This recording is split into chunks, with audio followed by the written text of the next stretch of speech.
Qué susto. En este tiempo, por ahí, si digo, si me quiero remontar al pasado, ¿en qué época me gustaría pertenecer? Tal vez en la época de Jesús, ¿no es cierto? Y ser un discípulo de Jesús, ser enseñado por el mismo Jesús, ser enseñado por el mismo Dios, ¿sí? O sea que nuestro maestro no es nada más y nada menos que Jesús. Eso significa ser discípulo, ¿sí? Por ahí decimos una palabra que está mal dicha, que es líderes, porque Jesús nunca en ningún momento tuvo líderes, sino discípulos, ¿sí? O sea que el discípulo de Cristo es lo contrario de lo que el mundo entiende por primero o por más importante, ¿sí? Ser discípulo no significa yo soy más importante que los demás, yo soy el que sé más, yo soy el mejor de todos, yo soy como lo que como dicen en el mundo, yo soy el más capo, ¿no? Nada que ver. Ser discípulo quiere decir enviado. ¿Enviado para qué? Para hacer las obras del Señor. Si somos discípulos quiere decir que debemos marcar una diferencia, y una diferencia dejando una huella de amor, una huella digna, que te recuerden por una persona de bien, ¿sí? Eso es ser discípulo, no creerse superior a los demás. Con mi esposa tenemos nosotros este dicho siempre, que la verdad un pastor, una persona que está en eminencia tiene que ser la más servicial, tiene que ser aquella persona que demuestre con sus hechos que se puede. Un hijo de Dios no dice vayan a ayudar, no dice vayan a trabajar, sino que dice vamos a trabajar, ¿sí? Tal vez la diferencia entre un jefe y un discípulo es muy grande, hay una brecha grandísima, ¿sí? El jefe manda, el discípulo va junto con los otros discípulos y comienzan a trabajar y comienzan a hacer el reino de Dios y hacer la voluntad del Padre, ¿sí? Quiero hablar de tres características de un verdadero discípulo de Jesús, ¿sí? Una de las características de las primeras se encuentra en el libro de Mateo, si vamos a la palabra del Señor. Mateo 4, 19 y 20.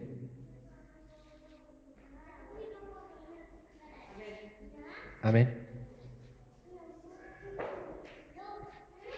Esta es una de las características y la primera característica de un discípulo. El discípulo, la primera característica es oye la voz del maestro y le sigue. Y dice la palabra del Señor, y les dijo, venid en pos de mí y os haré pescadores de hombre. Ellos entonces dejando al instante las redes, le siguieron, dice la palabra de Dios. Fíjese qué importante porque dice que Jesús iba caminando por la tierra, iba caminando por distintos lugares y él empezó a llamar a los que él quería que sean sus discípulos. Y aquí hay algo muy relevante que 7 de los 12 discípulos que tenía Jesús eran pescadores, ¿sí? Dice aquí en la palabra, no sé si lo sabían, 7 de los 12 eran pescadores. Y dice la palabra, le dijo, venid en pos de mí y os haré pescadores de hombres. Ellos entonces dejando al instante las redes, le siguieron. ¿Qué es lo que quiere decir? Que nosotros, el Señor nos ha llamado en un tiempo y nos ha dicho, ven en pos de mí. ¿Y cuántas veces nos hemos negado al llamado de Jesús? Oyendo la voz del Maestro. El Señor cuando Él te llama te dice, deja todo y seguime. Pero muchas veces somos tan desobedientes, muchas veces escuchamos la otra voz, la vocecita del mundo, y nos damos la cabeza contra la pared, y empezamos a vivir en el mundo y empezamos a vivir una vida en desobediencia. Y bueno, eso muchas veces trae muchas circunstancias a nuestra vida, porque la primera condición de un discípulo cuando te llama el Señor, dice la palabra del Señor, dice, dejando al instante las redes, le siguieron. Cuando somos llamados para trabajar en la obra del Señor, cuando somos llamados a trabajar para el servicio de Dios, dejemos todo lo que nos ocupaba el primer lugar para Cristo, dejemos todo lo que ocupaba ese lugar tan grande que nos impedía servirle al Señor, ¿sí? Yo recuerdo que a mí me gustaba mucho mirar los partidos de River, como sabrán, yo y mi esposa somos de River. Y los días domingos cuando nos tocaba ir al culto, me gustaba ver los partidos de River a mí. Y yo tenía que elegir entre ver un partido de River o la iglesia. Y cuando yo entendí que el Señor me había llamado por algo, y cuando le dijo aquí a los discípulos, le dijo, ellos entonces dejando las redes, le siguieron. Yo digo, yo soy un discípulo, o sea que tengo que ser como un discípulo, tengo que caminar como un discípulo. O sea que nada me puede atar en el mundo para que yo le sirva a mi Dios, para que yo le sirva a mi Jesús. O sea que la primera característica de un discípulo es oír la voz del Maestro, ¿no es cierto? Y seguirle. Seguirle bajo todas las circunstancias. Muchas veces ponemos excusa para seguirle, ¿no? ¿Cuánto le hemos puesto excusa al Señor? Señor, si me das un buen trabajo, yo te voy a seguir. Señor, si me das esa esposa, Señor, tan linda que yo estoy anhelando, te voy a seguir. Señor, no sé, si vos me bendecís con un buen auto, si me bendecís con una moto, yo te voy a seguir. Y muchas veces estamos ahí pidiéndole condiciones al Señor, estamos queriéndole torcer el brazo a Dios, cuando el Señor te dice, deja todo y seguime. Pero muchas veces somos tan cabeza dura que le ponemos condiciones al Señor, y también, capaz que el Señor, por amor a su nombre, te va a bendecir. Y después que tenemos esa bendición, ¿qué hacemos? Nos olvidamos de Dios y le seguimos pidiendo porque muchas veces somos así. No sé si les ha pasado, que somos desobedientes. La segunda característica de un verdadero discípulo de Dios es obedecer su palabra. La primera característica, oír la voz del Maestro y seguirle. Y después de lo que le seguimos, Él nos va a ir hablando a medida que pase el tiempo, cuando vaya caminando al lado nuestro, y lo que debemos hacer, obedecer su palabra. Vamos a la palabra del Señor en el libro de Mateo 21.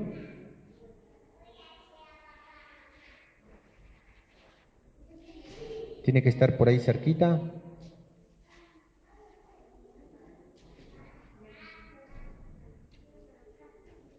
Mateo 21, 6. Y dice la palabra de Dios, dice, y los discípulos fueron e hicieron como Jesús le mandó. Ustedes saben que Jesús era una persona de dar órdenes. Jesús no era una persona, ¿cómo les puedo decir? Obviamente tenía un carácter muy humilde, tenía una manera de ser especial, que cada vez que él hablaba transmitía paz, cada vez que él hablaba transmitía confianza. Es por eso que a Jesús lo seguía mucha multitud, a Jesús lo seguían mucho los niños, a Jesús lo seguían mucho los enfermos.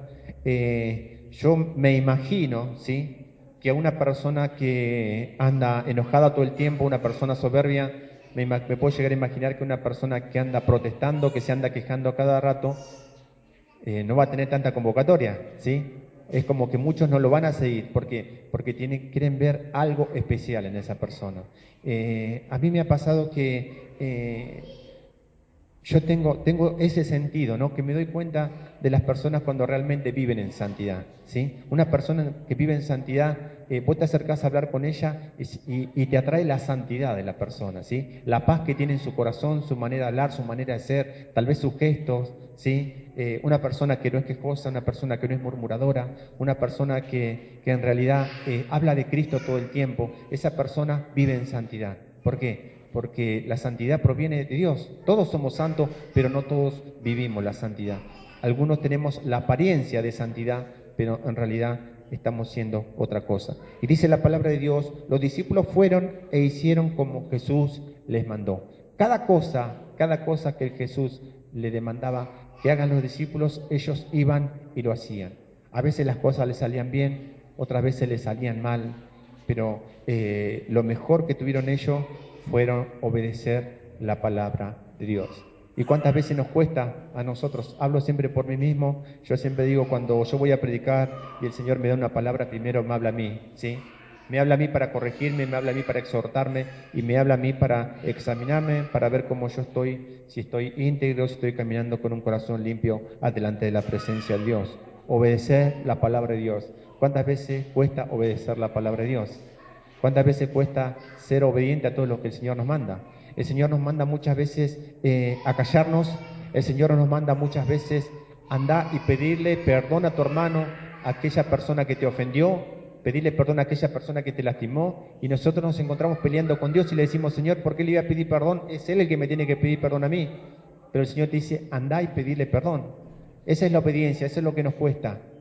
Esa es nuestra manera de ser con la que muchas veces debemos pelear contra nosotros mismos. Esos son los gigantes que tenemos nosotros, como decía hoy la palabra de Dios. Y la tercera característica, estoy terminando con esto, que debe tener un discípulo. A ver si me ayudan ustedes. Una característica que debemos tener todos. Obediencia, lo dijimos recién, obediencia a la palabra. Pero hay una característica, que esta característica me gusta, y es una característica que no está en todos sus discípulos. Amén. Esta tercera característica es muy linda. A ver si me ayudan a identificarla. ¿Qué característica debe tener un discípulo que lo haga resaltar?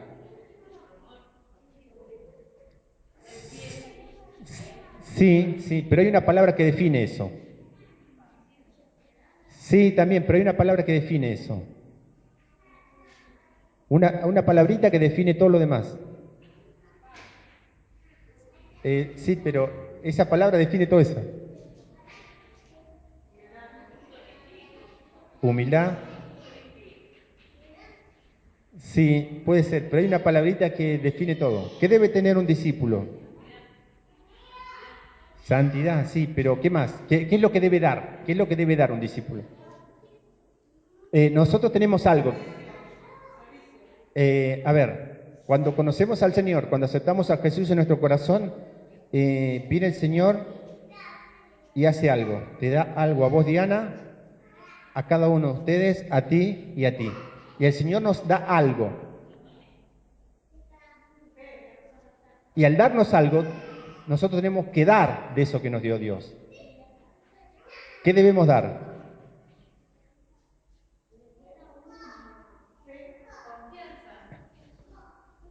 Hay una palabra que define todo eso. Pero hay una palabra que define. Está esa palabra y abajo está todo eso. ¿Qué es lo que sacan de la planta ustedes? ¿Qué es lo que debemos dar? Frutos. Exactamente. Pero díganlo, por favor, estoy esperando a que lo digan. Está desaprobada, te iba a decir. La tercera característica de un verdadero discípulo debe dar frutos. El Espíritu Santo mora en cada uno de sus hijos, ¿no es cierto? Y al morar el Espíritu Santo en cada uno de nosotros, debemos reflejar el carácter de Cristo. Cristo era una persona que hablaba cuando tenía que hablar, se callaba cuando él debía callarse, exhortaba, ¿sí? Ustedes sabían que él exhortaba la obediencia, ustedes sabían que él los retaba a sus discípulos, porque él los retaba cuando se portaban mal. Y el carácter de Jesús era tan impecable, tan intachable, que la verdad era hermoso, ¿no es cierto? El carácter del discípulo debe mostrar frutos del Espíritu Santo. A ver si nos acordamos, vamos a la palabra de Dios en el libro de Gálatas 5. Ahí vamos a ver los frutos que debemos dar. A ver si lo encuentro en mi Biblia, porque en mi Biblia desaparece a veces Gálatas. Vamos a irlo nombrando uno por uno. Primero lo vamos a leer a todos. Gálatas 5, del 22 al 23, ¿no es cierto? ¿Sí? Fíjese, estos son los frutos que, a ver, ¿cómo le puedo decir? No que supuestamente debe tener un discípulo, sino estos son los frutos que debe dar un discípulo, ¿sí? Y para darlo primeramente los tiene que tener. Y dice la palabra de Dios en el libro de Gálatas 5:22,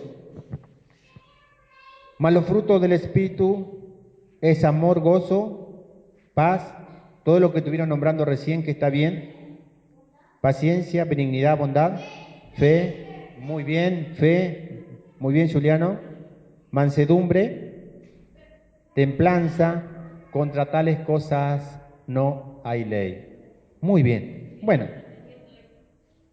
Bien, muy bien, ¿eh? Con razón se acordaba. Bueno, gloria a Dios. O sea, bueno, vamos a ver los frutos que tenemos nosotros, ¿sí? Y vamos a ver, porque capaz que algunos sobresalen más que otros, ¿sí? Amor. ¿Quién tiene amor? ¿Todos tenemos amor? ¿A alguien le falta el amor? Gloria a Dios, están aprobados. Gozo, el segundo punto es gozo. Gozo quiere decirse gozarse no solamente en la presencia de Dios, no solamente de las alabanzas cuando estamos haciendo algo bueno para el Señor. También el gozo es disfrutar de un día en familia, disfrutar de nuestros chicos, disfrutar de su esposo, disfrutar de lo que el Señor nos ha regalado. El Señor nos ha diseñado para que nos gocemos con todo lo hermoso que Él nos da. Eso también es gozarse.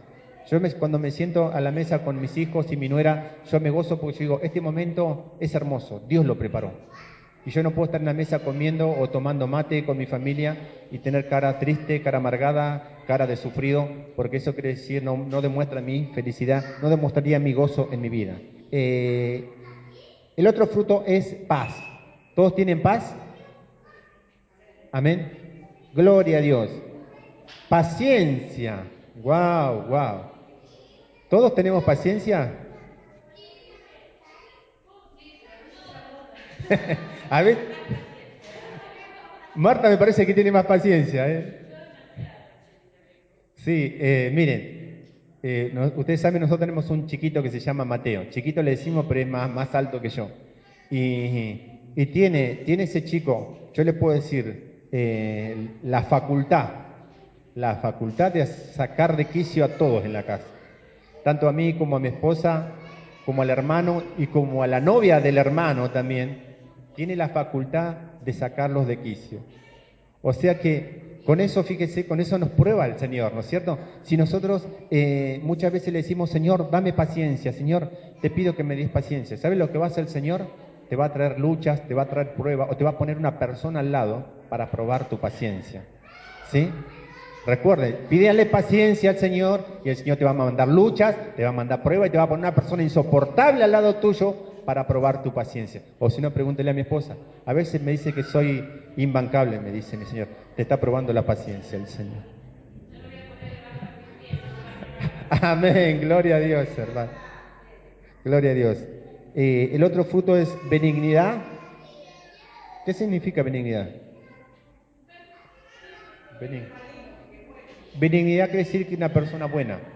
Una persona buena es todo lo contrario a lo malo, una persona que realmente tiene su corazón bueno para dar. Amén, que hace bien. Una persona que no escatima. Hoy me contaba la hermana de su hijo, ¿no? Que su hijo era una persona tan buena que capaz que si tenía puesta una campera, se sacaba la campera y se la regalaba a aquella persona que necesitaba, ¿sí? A mí me ha pasado, amén, gloria a Dios. Eso significa ser una persona buena, ¿no? Una persona generosa. Teníamos un líder de jóvenes nosotros en la iglesia, Cristian. No sé si les ha pasado a ustedes, pero vieron cuando el Señor les manda que ustedes den algo, que regale algo, y el Espíritu Santo tiene la convicción de parte del Espíritu y lo amonesta, tenés que darle esto al hermano, tenés que darle esto al pastor, tenés que regalarle una torta al pastor que le gusta mucho, algo así, por ahí le puede decir el Espíritu Santo. Dice que este joven estaba en la iglesia y el Espíritu Santo le molestaba a que él se saque los zapatos, unos zapatos nuevitos hermosos que tenía, y que se los regale a un joven. Un día, una noche de invierno, de frío, no se da una idea. Agarró, se sacó los zapatos, fue a donde estaba el joven y le dijo, joven, estos zapatos son para ti, el Espíritu Santo me manda a que yo te los dé. A este joven le hacía falta un par de zapatos, realmente los zapatos que tenía ya estaban destrozados. Entonces agarraron, se dieron un abrazo bien grande y le dijeron, gracias Señor.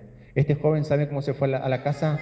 Un día de lluvia, él se fue descalzo a su casa. Pero ¿qué es lo que hizo? Él sintió esa benignidad que tenía en él, lo que Dios había puesto en su corazón y cumplió con el Señor. ¿Sí? Eso significa ser bueno, eso significa ser una persona benigna. Y esto es algo que todo discípulo debe tener, ¿sí? Porque recuerde que cuando nosotros nos vayamos a la presencia de Dios, yo no me voy a llevar ni mi casa, no me voy a llevar la moto, no me voy a llevar los bancos, no me voy a llevar el púlpito, solamente me voy a llevar los recuerdos de las buenas obras que haya hecho aquí en este lugar, de todo corazón y de toda benignidad, como dice la palabra de Dios. El otro fruto es bondad. Bondad viene de ser bondadoso, como estábamos diciendo recién. Está muy relacionado con la benignidad, ¿sí? El otro punto es fe, el otro fruto. ¿Cuántos tienen fe en este lugar? ¿Todos tienen fe? Por lo que veo, son todas personas luchadas, todas personas que han pasado por distintos problemas, por distintas circunstancias. Y si están aquí es porque ustedes son personas de mucha fe. Y yo doy fe de eso, ¿no es cierto? Mansedumbre. Dice la palabra de Dios, sean mansos y humildes de corazón. Mansos, una persona, ¿cómo le puedo decir? Es todo lo contrario a una persona tempestuosa. Manso es todo lo contrario a una persona eufórica, ¿sí? Una persona que no se enoja tan rápido, una persona que realmente fría, calculadora, una persona que está muy en sus cabales.